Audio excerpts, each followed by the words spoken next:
बेटी की सैलरी। आज के ज़माने में अगर किसी की लाख रुपए की सैलरी हो तो उसके तो बारे न्यारे हैं, लेकिन राधिका के लिए लाख रुपए सैलरी होना अभिशाप बन गया था, क्योंकि इस चक्कर में उसकी शादी नहीं हो पा रही थी। मैं शायद दुनिया की पहली ऐसी माँ होंगी जो बेटी के कामयाब होने पर भी सुख नहीं मना पा रही है। उफ़ो मम्मी, आप तो ऐसे बात करती हो जैसे दुनिया में शादी ही सब कुछ है। शादी सिर्फ लाइफ का एक पार्ट है।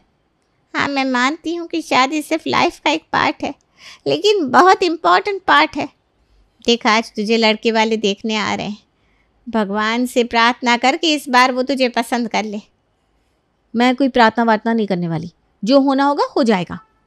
शाम होती है और लड़के वाले राधिका को देखने आते हैं, लेकिन होता वही है जिसका उन्हें डर था। बाकी सब तो ठीक है, लेकिन शादी के बाद राधिका जॉब ना करे वही बेहतर होगा। मैं माफ़ी चाहूँगी आंटी जी, पर ऐसा नहीं हो सकता। मैंने बहुत मुश्किल से अपना करियर बनाया है। तो फिर ये रिश्ता नहीं हो सकता, क्योंकि तुम्हारी सैलरी 1 लाख है। इतनी सैलरी तो हमारे घर में किसी मर्द की भी नहीं है, और मर्दों को वो औरतें अच्छी नहीं लगती जो उनसे ज़्यादा कमाती है। कोई बात नहीं आंटी जी। वो लोग तो चले जाते हैं, पर महिमा को गुस्सा आ जाता है। वो राधिका को डांटते हुए कहती है, अगर ऐसे ही चलता रहा तो तेरी शादी कभी नहीं होगी। तो उसके लिए मैं अपनी जॉब नहीं छोड़ूंगी, चाहे शादी हो या ना हो। तो 16 सोमवार के व्रत रखना शुरू कर दे। कोई ना नुकुर नहीं चलेगी, जो कह रही हूँ वो कर। राधिका 16 सोमवार का व्रत रखना शुरू करती है और मंदिर भी जाने लगती है। ऐसे ही एक दिन जब वो मंदिर में होती है तो वहाँ उसे एक औरत मिलती है और वो उसके घर का पता पूछती है। अगले ही दिन वो उसके घर पहुँच जाती है। जी, आप कौन? अरे मम्मी, ये आंटी कल मुझे मंदिर में मिली थी। अच्छा, जी बताइए कैसे आना हुआ? मेरा नाम प्रेमलता है। मैं रिश्ते की बात करने आई हूँ। मेरा एक लड़का है और मुझे उसके लिए आपकी बेटी जैसी खूबसूरत और संस्कारी लड़की की ही तलाश थी।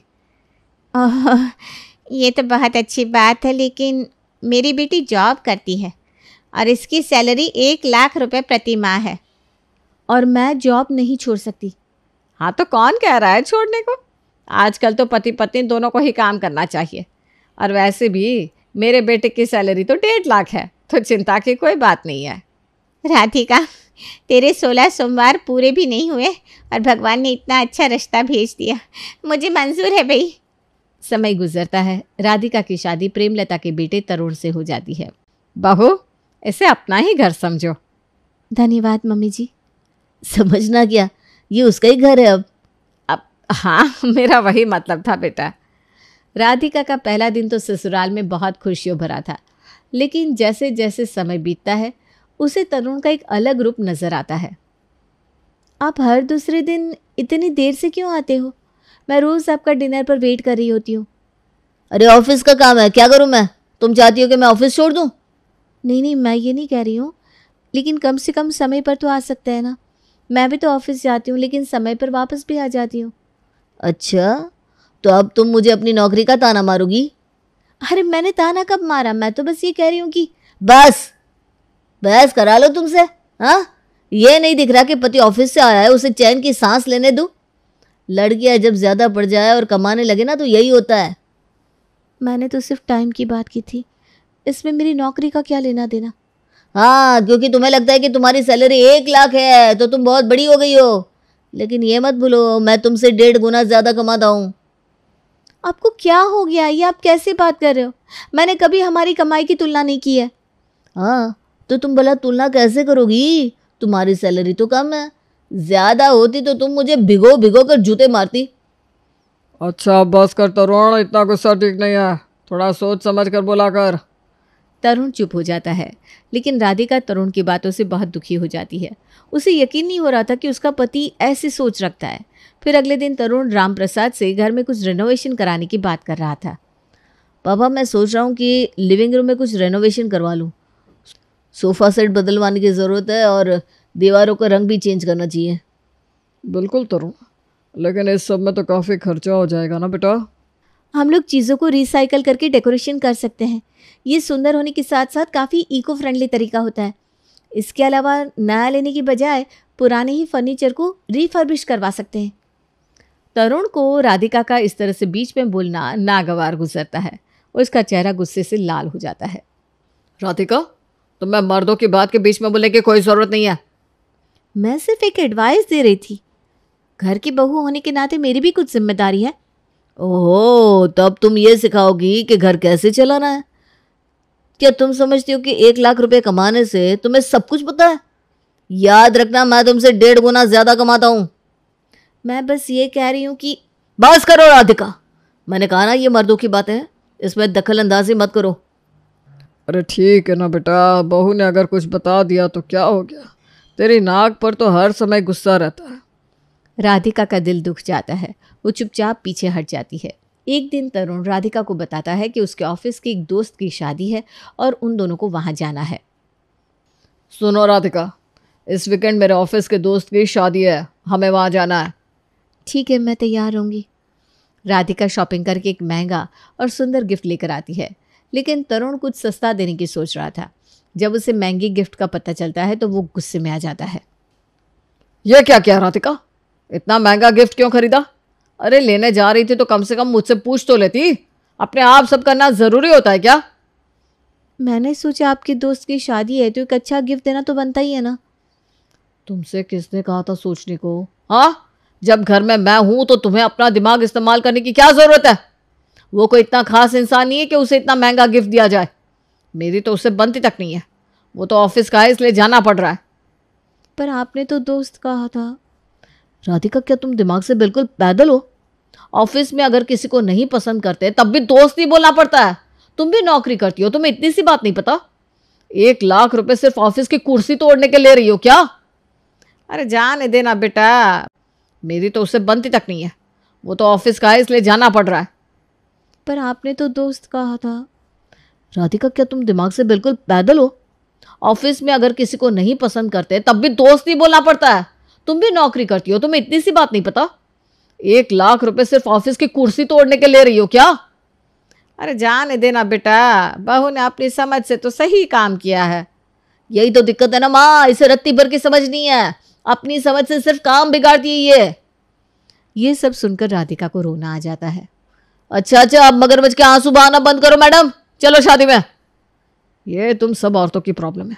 पैसे कमाने लगती हो तो सोचती हो मर्दों से ज्यादा जानती हो। राधिका आंसू पोंछती है और शादी में चली जाती है। इसी तरह से एक बार वो दोनों एक फैंसी रेस्टोरेंट में डिनर करने जाते हैं। डिनर के बाद वेटर बिल लाता है और राधिका उससे वो बिल लेकर उसे पे कर देती है और साथ ही अच्छी टिप भी देती है। राधिका, तुमने बिल क्यों दिया? अरे बस यूं ही, मुझे लगा कभी कभी मुझे भी आपको ट्रीट करना चाहिए ना। मुझे ये अच्छा नहीं लगा, मैं देने वाला था बिल। अरे कोई बात नहीं ना। Thank you ma'am. घर लौटने पर तरुण का मूड खराब रहता है। जैसे ही वो अंदर आते हैं तरुण अचानक गुस्से में फट पड़ता है। आज तुमने मेरी हद से ज्यादा बेइज्जती कर दी। मैं उस रेस्टोरेंट में जब तब जाता रहता हूँ, अब वो लोग क्या सोचेंगे कि मैं अपनी बीवी की कमाई खा रहा हूँ? अरे पर नहीं, एक मिनट, तुम्हें लगता क्या है कि 1 लाख कमाने से तुम मुझसे बड़ी हो गई हो? एक बात याद रखो, मैं तुमसे ज्यादा कमाता हूँ। तरुण, मैंने ऐसा कुछ नहीं सोचा। मैं बस हमें एक अच्छा वक्त देना चाहती थी। अच्छा वक्त? क्या इस तरह मुझसे आगे बढ़कर तुम मुझे अच्छा वक्त देना चाहती हो? याद रखना, तुम्हारे 1 लाख रुपए कमाने से हमारी शादी में कुछ नहीं बदलता। मैं अभी भी इस घर का मर्द हूं। तो मैंने कब कहा कि मैं इस घर की हेड हूं? कहा नहीं है, लेकिन तुम्हारी ये हरकतें और तुम्हारी ये जो टोन है ना बोलने की, ये बताती है कि तुम क्या सोचती हो। God, I can't believe it. आपके अंदर इतना मेल ईगो क्यों है? Shut up Radhika. राधिका चुप हो जाती है। उसकी आंखों में आंसू थे, लेकिन उसने उन्हें बाहर नहीं आने दिया। अगले दिन तरुण अपने ऑफिस में अपने दोस्त राजेश और कुछ कलीग के साथ हंसी मजाक कर रहा था। तुम लोगों को पता है, मैं अपनी सैलरी में से 20,000 अपनी बीवी को और 20,000 अपनी माँ को देता हूँ। इससे ना बैलेंस बना रहता है और घर में कोई लड़ाई झगड़ा नहीं होता। दोनों ही मेरी इज्जत करती हैं। बिल्कुल सही कह रहे हो राजेश, अगर घर में बैलेंस ना रखे तो दिमाग का भी बैलेंस बिगड़ जाता है। पर तरुण की बात ही अलग है। इसकी बीवी तो खुद इतना अच्छा पैसा कमाती है, इससे क्या बैलेंस बनाने की जरूरत है ना? हाँ भाई तरुण, तेरे घर में तो बीवी की ही चलती होगी। अरे तुम लोग भी ना, ऐसा कुछ नहीं है। नहीं मेरा भाई, ऐसा ही होता है। जब बीवी घर चलाने के लिए इतना कमा रही हो तो मर्द की जरूरत और इज्जत दोनों ही नहीं रहती। ऑफिस का माहौल अब भी हल्का फुल्का था, लेकिन कुछ कलीग के मजाक ने धीरे धीरे एक नया मोड़ ले लिया। अरे तरुण, तुम्हारी बीवी तुम्हारी सैलरी का क्या करती है, या फिर वो खुद ही सब संभाल लेती है?